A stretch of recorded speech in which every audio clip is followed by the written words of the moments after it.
it seems to me that a plant-based diet is much more easy to. It's weird. Like there's this. It's a paradox almost. It's easier to adhere to a plant-based diet because of the more options, right? But then of course, I think your diet is as a carnivore is easier in a different way. Although it seems like it'd be appreciably harder while you're traveling. You're traveling right now. Do you find that it's harder as you're traveling? It's not too bad. I mean, one of the things that I like about a nose-to-tail carnivore diet is that it's simple. You know, there are a few foods that I know that are quite nutrient rich.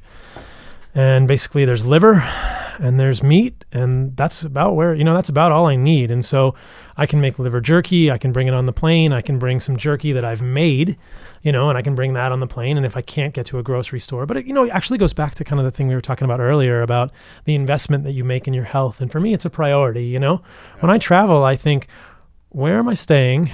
Where's my rental car? And where's the grocery store where I'm going to get the food that I'm going to eat? And those are the first three things. And I also think about water, actually. So I'm going to the grocery store and I want to get, spring water or good quality water because I don't want to drink the tap water.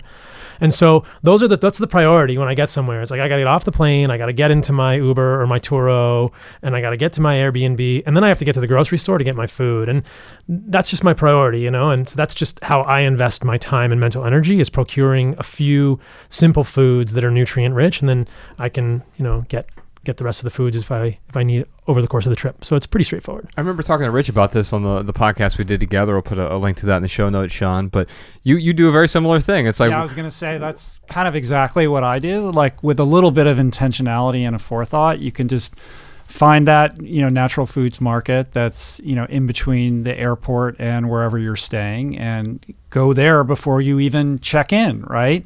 I try to stay at places that have a little kitchenette or a place where, a refrigerator where I can prepare my foods.